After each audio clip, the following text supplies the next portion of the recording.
नमस्कार विद्यार्थियों। आज की क्लास में हम लोग चर्चा करने वाले हैं अंग्रेजों के मैसूर विजय की कि आखिर किस तरीके से ब्रिटिशर्स ने मैसूर को अपने नियंत्रण में लिया। हैदर अली और टीपू सुल्तान को ब्रिटिशर्स ने हराया और उसके बाद मैसूर पर सहायक संधि इम्पोज कर दी। ये पूरी प्रक्रिया क्या थी? 4 युद्ध किस तरीके से हुए?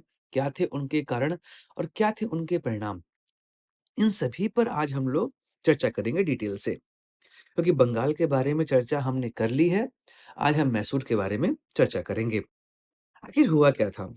अगर 18वीं शताब्दी आप देखोगे तो 1707 में औरंगजेब की मृत्यु हुई और उसके बाद से लगातार जो मुगल डायनेस्टी है, वो कमजोर होती जा रही थी। इस वजह से कई सारी क्षेत्रीय शक्तियों का उदय हो रहा था।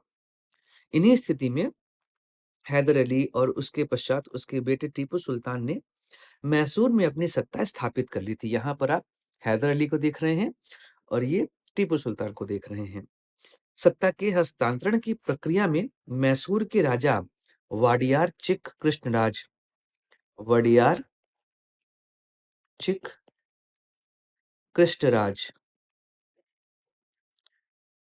के काल में हुई थी।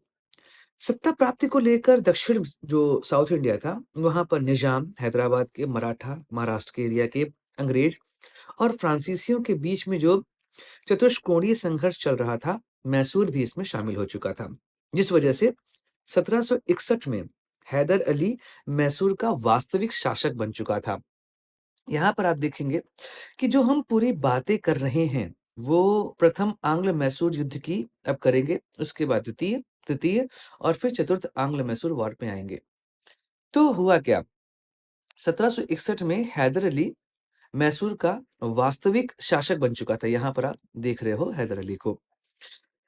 इधर क्या हुआ कि अंग्रेजों ने दक्षिण में अपनी सत्ता जो है वो बढ़ाने का प्रयास कर रहे थे, क्योंकि मैसूर राज्य की भौगोलिक स्थिति, भाई मालाबार तट वहीं पर है। इस वजह से अंग्रेज व्यापार करने में उनके लिए आसानी होती, क्योंकि वो ट्रेड करना चाहते थे और ट्रेड करने के लिए आए थे। लेकिन जब वो ट्रेड करने यहाँ पर आए, उसके बाद उनको यहाँ का जो राजनीतिक माहौल है, उस राजनीतिक माहौल में उन्हें यह दिखा कि काफी अस्थिरता है। इस अस्थिरता का फायदा उठाया और उन्होंने मैसूर को अपने कब्जे में कर लिया। इसी बीच में अंग्रेजों ने 1757 में बंगाल में अपनी सत्ता स्थापित कर ली थी और दक्षिण में यह चाह रहे थे कि इनकी सत्ता जो है वो बढ़ती चली जाए। दक्षिण भारत में मैसूर राज्य अंग्रेजों की जो शक्ति है, उसका मुख्य विरोधी था। ऐसे में हैदर अली और टीपू सुल्तान का फ्रांसीसियों से संबंध भी बढ़ता जा रहा था। यह भी भारत में ब्रिटिश साम्राज्य के विस्तार के लिए खतरा हो चुका था। यही कारण है कि अंग्रेज और मैसूर के मध्य 4 युद्ध हुए और इस युद्ध में अंततः अंग्रेजों की जीत हुई और मैसूर पर अंग्रेजों का अधिकार हुआ। यहाँ पर आप अपने नोट्स के लिए इन 4 पॉइंट्स को आप चाहे तो स्क्रीनशॉट लेके आप अपने नोट्स में वहां पर लिख लें कि भाई जो प्रथम युद्ध हुआ उसमें किसकी संधि हुई थी, द्वितीय युद्ध में संधि क्या हुई, तृतीय युद्ध में संधि क्या हुई, चतुर्थ युद्ध में संधि क्या हुई। इसके अलावा कौन-कौन गवर्नर थे जिस समय यह चारों वॉर हो रहे थे अंग्रेजों और मैसूर के बीच में। चलिए बात करते हैं प्रथम आंग्ल मैसूर वॉर की। तो बंगाल विजय के बाद ईस्ट इंडिया कंपनी का आत्मविश्वास बहुत बढ़ चुका था।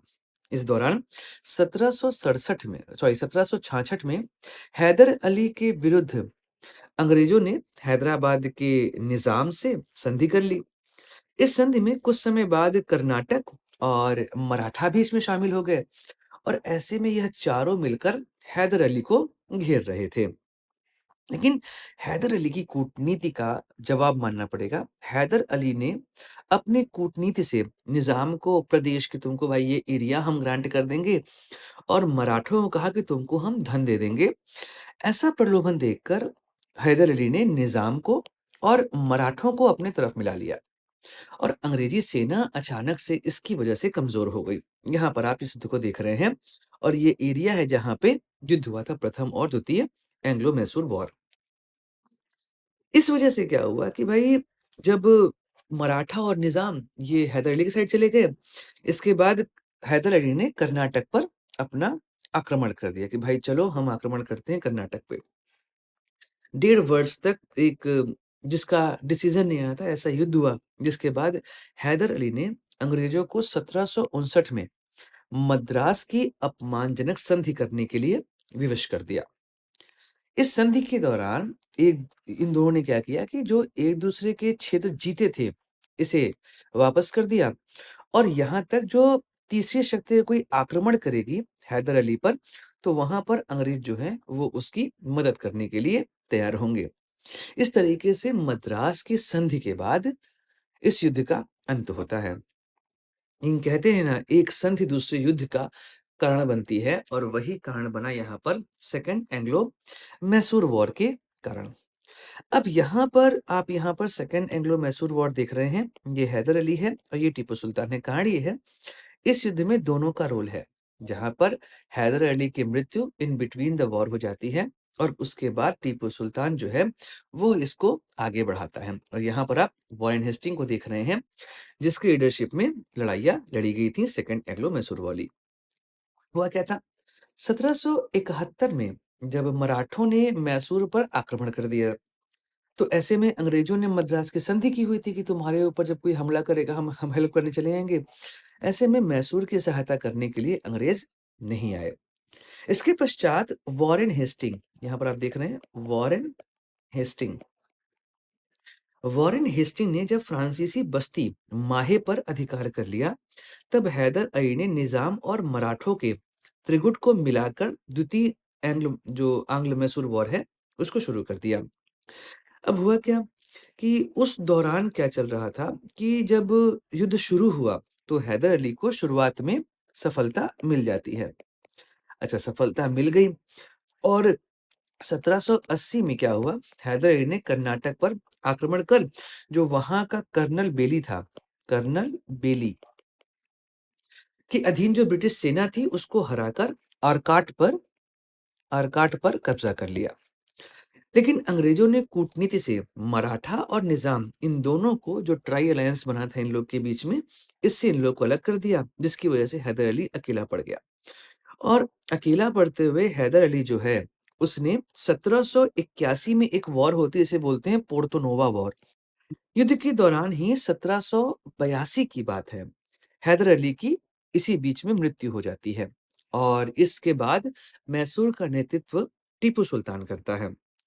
अंततः 1784 में मैंगलोर की संधि होती है, युद्ध समाप्त हो जाता है और मैंगलोर की संधि के कारण इन दोनों ने एक दूसरे के क्षेत्र जो जीते हुए थे, उन क्षेत्रों को इन्होंने क्या कर दिया, वापस कर दिया। लेकिन सेम स्टेटमेंट, एक युद्ध खत्म होता है और दूसरे युद्ध की नींव पड़ती है, तो यहाँ पर तीसरा एंग्लो मैसूर वॉर, इसकी शुरुआत हो चुकी थी। अब मैंगलोर की संधि के बाद टीपू ने मैसूर की स्थिति को और अच्छे करने के लिए फ्रांसीसियों से अपने पॉलिटिकल रिलेशंस जो हैं, वो अच्छे कर लिए, यहाँ पर आप देख रहे हैं। इसी दौरान उसने अपने राजदूत कहाँ-कहाँ भेजे? एक भेजा फ्रांस और एक भेजा तुर्की। कब-कब भेजा था? तो फ्रांस भेजता है 1787 में और तुर्की भेजता है 1784 और 1785 में। इसके अलावा टीपू ने अपनी सेना का यूरोपीय ढंग से प्रशिक्षण करना भी शुरू कर दिया था। इसी दौरान 1784 में जब पिट्स इंडिया एक्ट आया, 1784 में जब पिट्स इंडिया एक्ट आया, तो इस एक्ट के अधीन क्या हुआ कि अब से जो कंपनी है, कोई नया राज्य जीतने का प्रयत्न नहीं करेगी। दिक्कतें बढ़ रही थी, लेकिन फिर भी बंगाल का जो गवर्नर था कार्नवालिस, यहाँ पर आप देख रहे हैं, उसने मराठों और निजाम के साथ एक ट्राई अलायंस बना लिया अपना। इसी दौरान 1789 में ब्रिटिश संरक्षित क्षेत्र त्रावणकोर पर टीपू ने आक्रमण कर दिया, जिसकी वजह से मैसूर और ब्रिटिश कंपनी के बीच में तीसरा एंग्लो मैसूर वॉर जो है, वो शुरू होता है। अब इस वॉर में टीपू की हार होती है। 1792 में श्रीरंगपट्टम की संधि होती है और श्रीरंगपट्टम की संधि के साथ यह युद्ध भी समाप्त हो जाता है। अब इस संधि के अनुसार जो टीपू है, उसको अपना आधा राज्य अंग्रेजों को, उसके अलावा उनके साथी निजाम और मराठों को देना पड़ता है।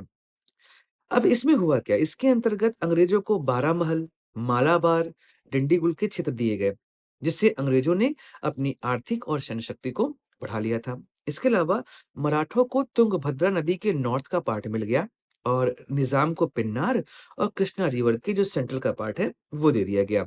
इसके अलावा टीपू को 3 करोड़ रुपए यह भी देने पड़े युद्ध की क्षतिपूर्ति के लिए। इस संधि के बाद कार्नवालिस का एक स्टेटमेंट बड़ा फेमस था। उसने कहा था कि हमने अपने मित्रों को शक्तिशाली किए बिना अपने दुश्मन को पंगु बना दिया। मतलब कि निज़ाम और मराठा, उनकी शक्ति नहीं बढ़ी, शक्ति हमारी ही बढ़ी और रिजल्ट के फॉर्म में हमने मैसूर को खत्म कर दिया लगभग-लगभग। और अब चौथा एंग्लो-मैसूर वॉर होना था क्योंकि टीपू सुल्तान को अपनी शक्ति का वापस से एहसास करना था। ऐसे में तीसरा एंग्लो-मैसूर वॉर के बाद चौथा एंग्लो-मैसूर वॉर जो है, वो शुरू होता है और यह हुआ था वेलेजली के समय में। यहाँ पर आप इस चित्र को देख रहे हैं। जब थर्ड एंग्लो-मैसूर वॉर हो चुका था, इसके बाद टीपू ने फ्रांसीसियों के साथ अपनी मित्रता को और आगे बढ़ा लिया था। टीपू ने मैसूर में फ्रांस के सैनिकों का स्वागत किया, यहाँ तक कि जैकोबियन क्लब जिसे बनाया था रॉबespierre ने, जैकोबियन क्लब का सदस्य बना और श्रीरंगपट्टम में एक लिबर्टी ट्री लगाया, स्वतंत्रता वृक्ष लगा दिया और स्वयं को वह फ्रांसीसी नागरिक की संज्ञा दे दिया था। मतलब खुद को वह फ्रांसीसी नागरिक बोलना शुरू कर चुका था। इसी समय लॉर्ड वेलेजली भारत का गवर्नर जनरल बन जाता है और वेलेजली का जो मेन एम था वह था इम्पेरियलिज्म, साम्राज्यवाद की नीति को आगे बढ़ाना। इसी का परिणाम था कि टीपू पर फ्रांसीसी मित्रता का आरोप लगाकर ब्रिटिश सेना ने 1799 में चौथा एंग्लो मैसूर वॉर शुरू कर दिया। इस युद्ध के दौरान श्रीरंगपट्टम में जब युद्ध चल रहा था, तो वहां पर टीपू को मार दिया जाता है उसके फोर्ट के सामने ही। इस युद्ध के बाद मैसूर पर वेलेजली ने सहायक संधि इम्पोज कर सब्सिडी अलायंस जो है वो इम्पोज कर दिया और अंग्रेजों ने मैसूर का शासक वाडियार वंश वाडियार वंश के 2 वर्षीय बालक कृष्णराज को बना दिया था। कृष्णराज को बना दिया था और यहाँ से जो सबसे बड़ा साम्राज्य दक्षिण का था उस दौर में, उसका भी अंत होता है और मैसूर की डायनेस्टी भी खत्म हो जाती है, टीपू सुल्तान की लीगेसी खत्म हो जाती है और ब्रिटिशर्स ने दक्षिण भारत को लगभग-लगभग जीत लिया था।